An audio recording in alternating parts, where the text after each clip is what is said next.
Testing 1 2 3. Testing 1 2 3. This is Radio Free Mormon on the air, broadcasting behind enemy lines. So, the Ghost Committee, or why believing textual similarities in the Book of Mormon with other time periods can lead to disaster. We've completed our episode about the witnesses. This is another thing that I wanted to talk about last time, didn't have time to, because this has to do with finding Hebrewisms in the Book of Mormon and therefore concluding that it was written by Hebrew authors, okay? Because that's not the only thing that's been found in the Book of Mormon, is Hebrewisms. The critical edition of the Book of Mormon, that's a picture of Royal Skousen, PhD, who has been behind this. He's a brilliant guy, okay? I would like to begin this paper that he gave with a brief overview of the critical text project of the Book of Mormon. I will then discuss some of the more recent findings of this project. So here are the two main purposes. The main purposes of this critical text project are, 1, to establish the original English language text of the Book of Mormon to the extent that it can be discovered, and 2, to determine the history of the text, in particular, the changes that the text has undergone, both editorial and accidental. This has gone on for decades and has produced numerous volumes on the subject, all of them extremely important to Book of Mormon research. Now, Jeff Lindsay's blog gives an overview of the situation with this particular aspect of research that was uncovered by Royal Skousen and another guy who's an editor named Carmack. So it's Arise from the Dust is the name of Jeff Lindsay's blog. All the information is up there about it and when it was published. This is from the internet. Here's what he says. It's about early modern English in the Book of Mormon. And what the heck is that doing there? He writes, much of the non-standard, awkward grammar in the Book of Mormon as dictated by Joseph turns out to be characteristic of early modern English, or E-mod E, several decades before the King James Version was written. This puzzling discovery was first made by Dr. Royal Skousen, the man whose lifetime of work in pursuing the Book of Mormon critical text project has resulted in the earliest text of the Book of Mormon, giving us the arguably best available estimate of what Joseph dictated to his scribes. E-mod E, once again, that's early modern English, can be said to begin around 1470 and to extend to perhaps 1670 or so. So the KJV, first published in 1611, fits squarely in this period toward the end of it, yet has some distinct differences from the E-mod E of earlier decades. So there's stuff that was going on in the language of the early modern English before the King James Version was translated that end up in the Book of Mormon. What a mystery. Finding E-mod E elements that predate KJV English or that do not occur in the KJV from which Joseph Smith could obviously have accessed it, right? Mm-hmm. Was not driven by an apologetic agenda, but was a completely counterintuitive and controversial find, you can say that again, that was simply driven by the data.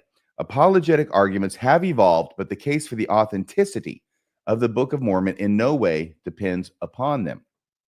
Can you read this part? Because this also fills out some of the background on what's been going on.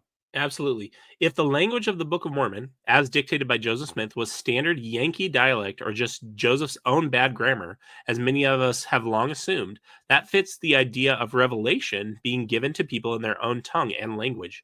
It's quite a paradigm shift to consider that the language Joseph was dictating might not just be his own language loosely draped in KJV verbiage, but often reflected some kind of tight linguistic control to yield archaic scriptural language that was surprisingly standard or acceptable in an era slightly before the KJV was translated.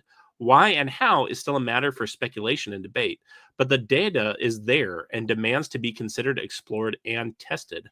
Okay, going on. One man taking up that challenge is a linguist, Dr. Stanford Carmack. He's the other guy, who has further explored the strange occurrence of archaic E-mod E from several angles in great detail. Carmack more fully demonstrates that the Book of Mormon provides extensive and accurate E-mod E usage and grammar in ways that cannot be explained by copying the KJV.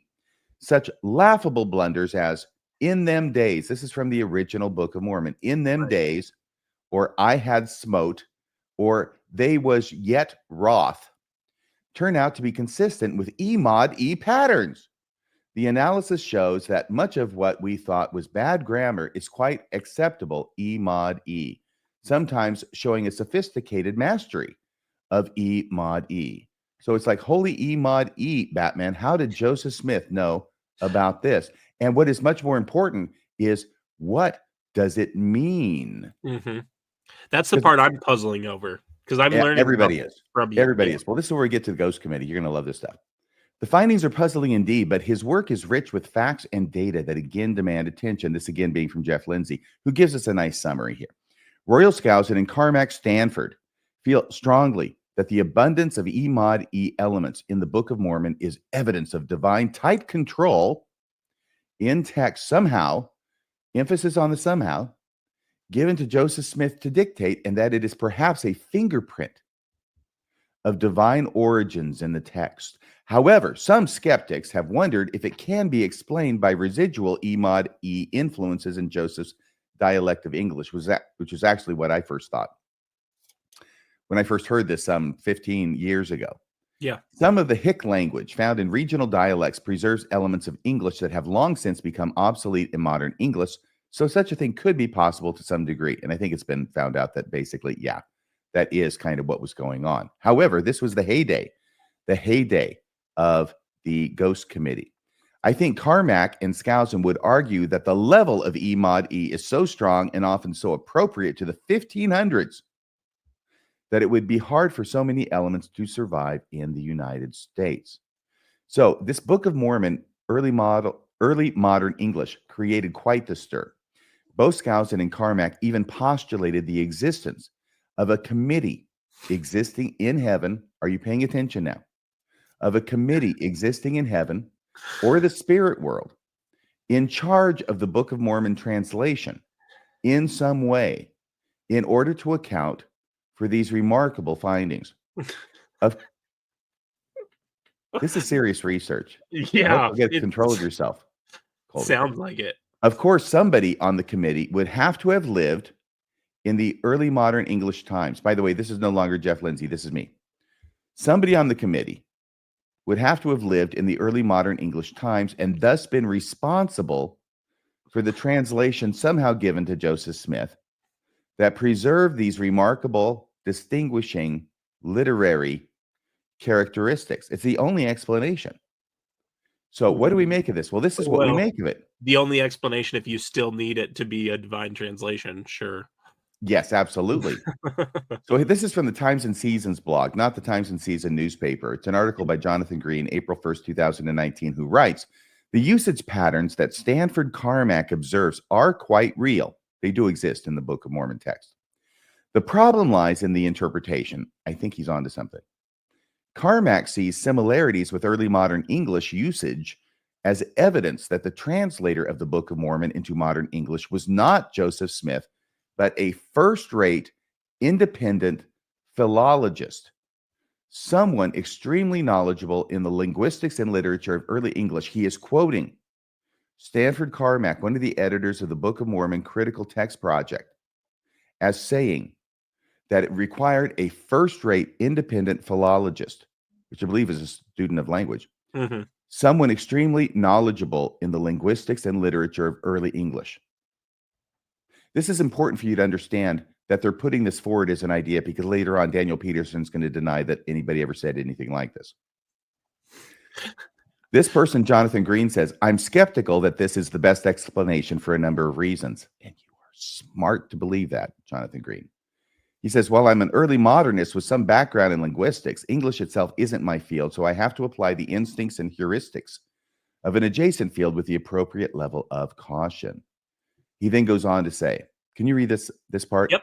First, it's hard to make the introduction of a, quote, first-rate independent philologist work with what we know of the translation process.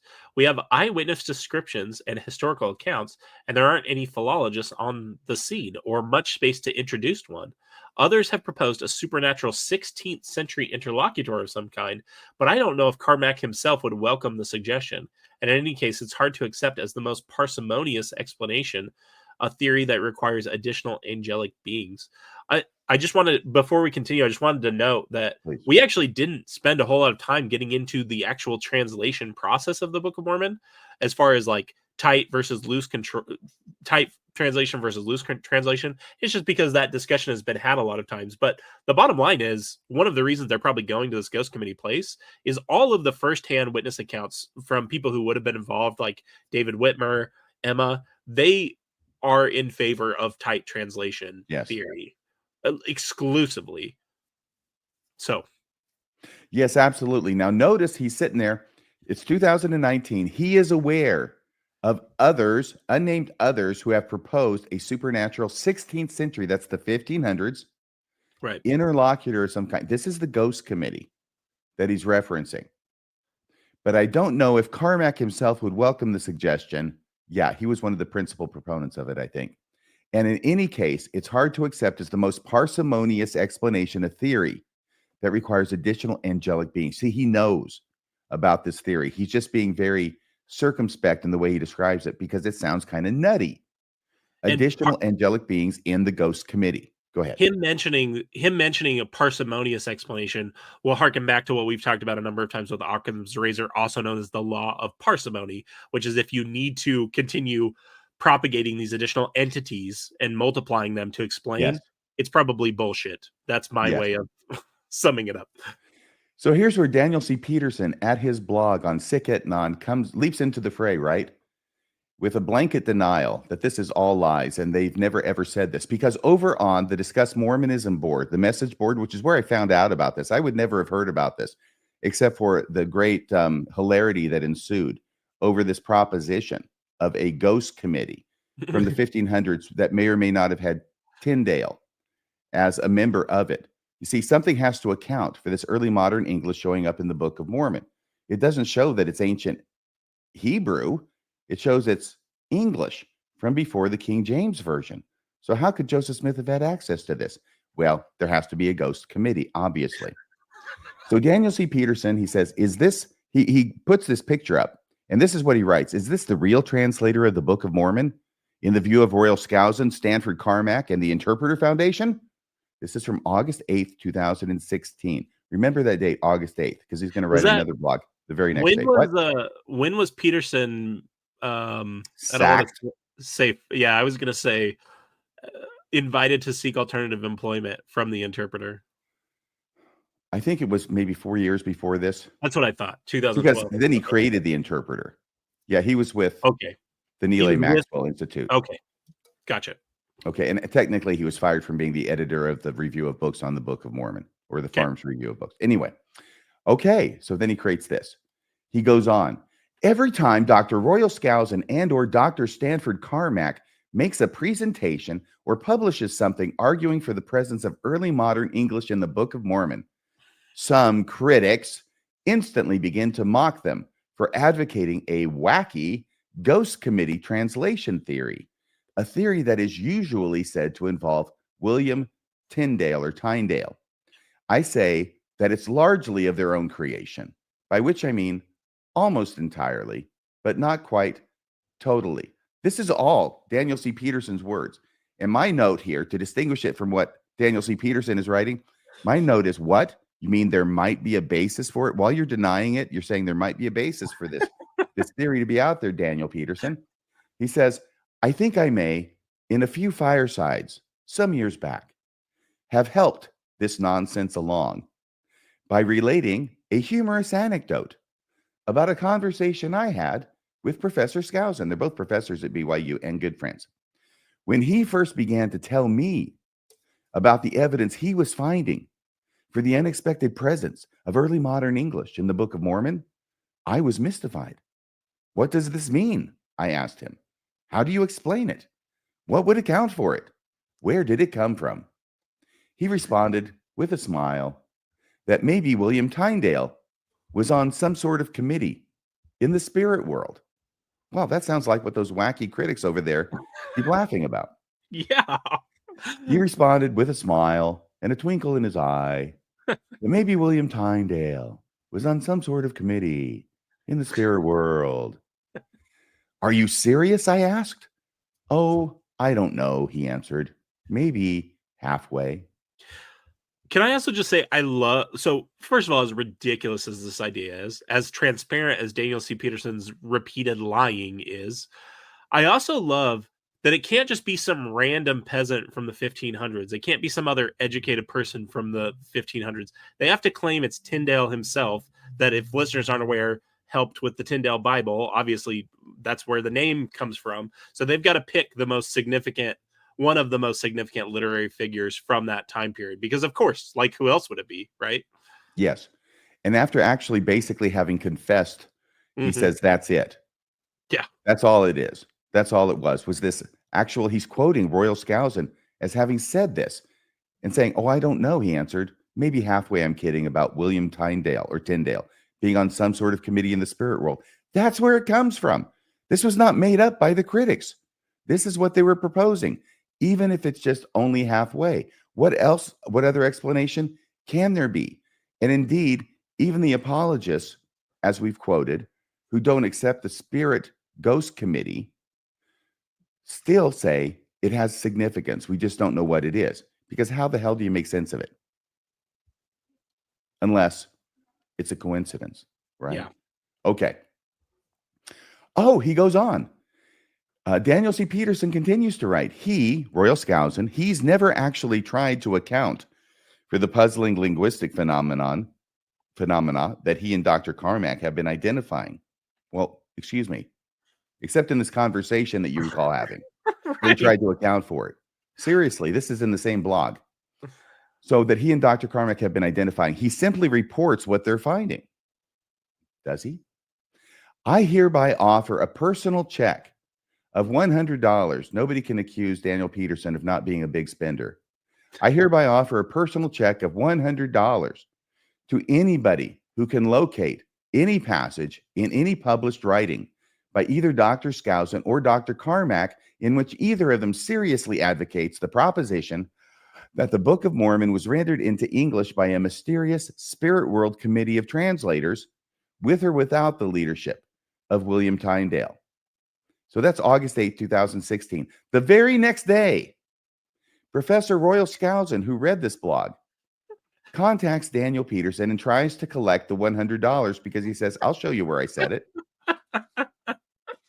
So this is from the blog titled Ghostwriters in the Sky. See, it's the next day, August 9th.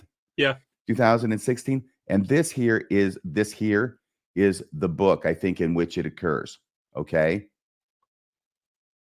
Here is Professor Skousen's email to Dan, which is introduced by Dan as saying, in connection with the challenge to certain critics that I offered yesterday, my friend Royal Skousen has just sent me the following note, quote, from Royal Skousen. Well, Dan, early on, I did mention the possibility of a committee. which Dan knows because he literally told that freaking story. Like, I know. What? And they're going to Dan argue about who Peterson- said William Tyndale or Tyndale here in a second. He says, Dan I have Peterson never is like speculated the- on who might be on the committee. So according to Skousen, he never said the name William Tyndale. Not even jokingly that it included William Tyndale. In fact, his English is too early. I definitely do not recall the conversation you put on your blog, Daniel Peterson. I do not recall that conversation. But this is what I have written in ATV, which is Analysis of Textual Variants, on page 1052 under Jacob chapter 6, verse 13, referring to the pleading bar. And the actual translator, this is Royal Skousen quoting himself from this book in order to collect the $100 from Daniel C. Peterson. Good luck, pal. And the actual translator of the Book of Mormon, the Lord himself or his translation committee, seems to have been familiar with the term. This is what Royal Skousen wrote in his book. This is a massive, massive scholarly endeavor.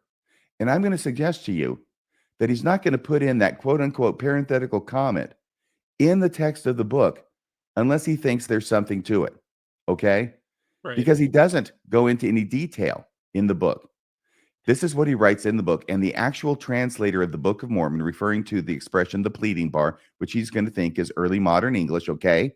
And the actual translator of the Book of Mormon, the Lord himself, or his translation committee seems to have been familiar with the term exclamation point. And then he continues on to Dan. I have removed this offending sentence from the second edition of ATV. I no longer refer to a translation committee, although I have said we do not know how the Lord did it or had it done. So I don't refer to it, but that doesn't mean I don't believe it. That is as far as I will go, because it does no good to argue about this issue. Boy, you can say that again. Instead, let's study the text. Best wishes, Royal. And then Dan Peterson says, Professor Skousen is claiming the $100 reward that I offered. Well, Dan isn't going to pay up. Dan goes, sorry, though, even this doesn't qualify according to the standards that I outlined yesterday. Boy, trying to get that $100 check out of Daniel C. Peterson's tightly clenched fingers is going to be a job. He asked the questions here. A reference, of course, to Austin 5 on another podcast that is not ours. I required a passage in any published writing by either Dr. Skousen or Dr. Carmack in which either of them seriously advocates the proposition that the Book of Mormon was rendered into English by a mysterious Spirit World Committee of translators. End of me quoting myself.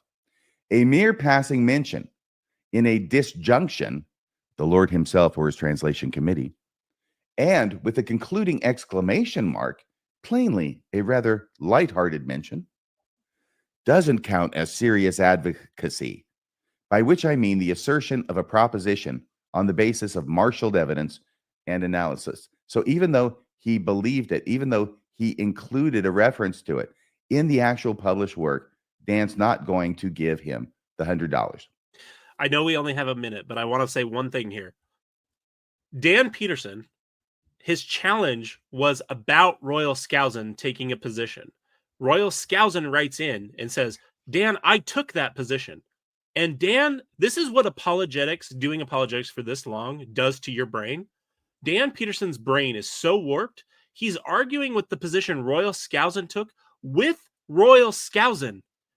I want people to see that. That's how warped Dan Peterson's view of reality is. He's arguing with Royal Skousen about what Royal Skousen said. Absurd. That is a brilliant point. Thank you for including that.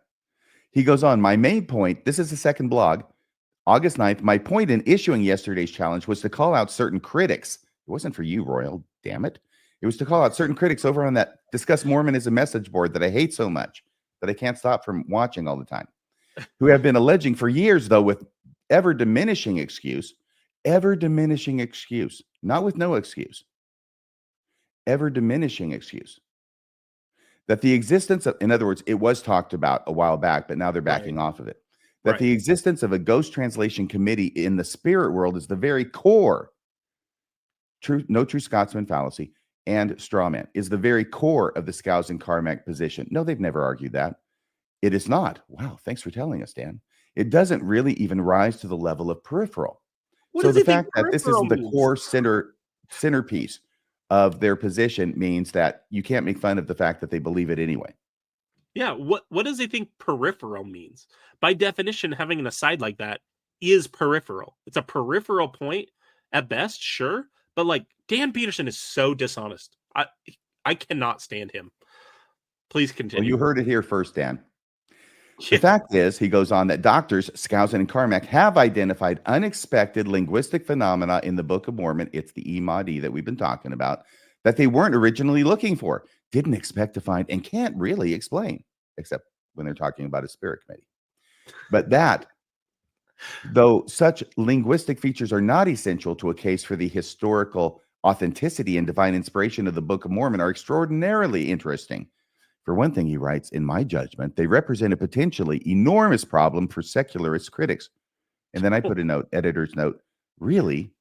In what way is this a problem for secular critics that there's Imad-E in the Book of Mormon? Getting their story straight, I write, because he writes a postscript on the second blog where he disagrees with Royal's recollection of this conversation. He says, P.S. I do remember that conversation with Professor Skousen. It probably occurred around 2006 or so.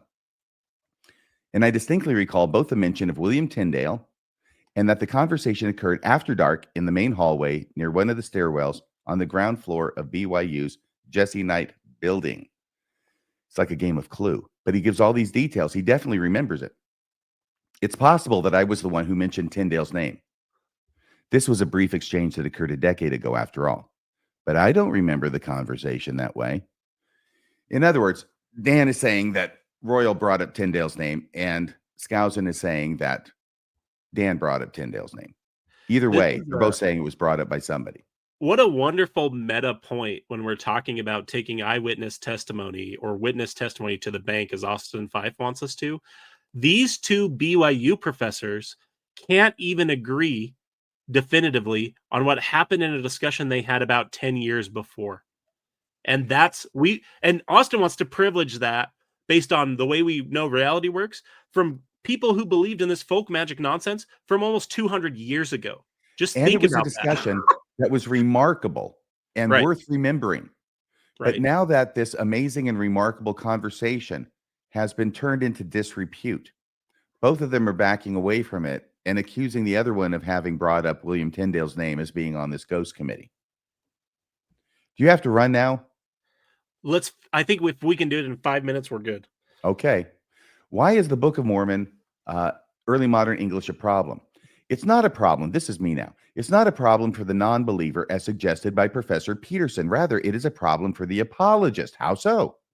Because it is the result of a mindset that every linguistic or syntactical Book of Mormon anomaly that can be traced to another time and place must mean something. This apologetic mindset is created by seeing anything linguistic or syntactical with ancient, a relationship between that with ancient Hebrew as evidence for the Book of Mormon. In other words, it means something. This is like from Richard Dreyfuss, Close Encounters, where he says, this is important. He's looking at mashed potatoes, folks. This is important. This means something. Therefore, when Carmack and Skousen and Peterson see a Book of Mormon linguistic connection with early modern English, it must mean there is a connection, a relationship. This means something. If the Hebrew stuff, right, the Hebrewisms mean something, then the early modern English must mean something as well. Right. In other words, it can't just be a coincidence with no meaning attached. Why?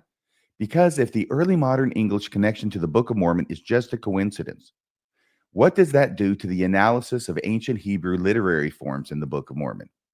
Are those just coincidences too?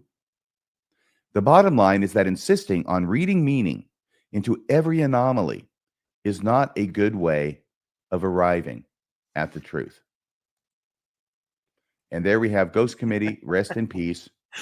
And there's a picture of Casper on the headstone.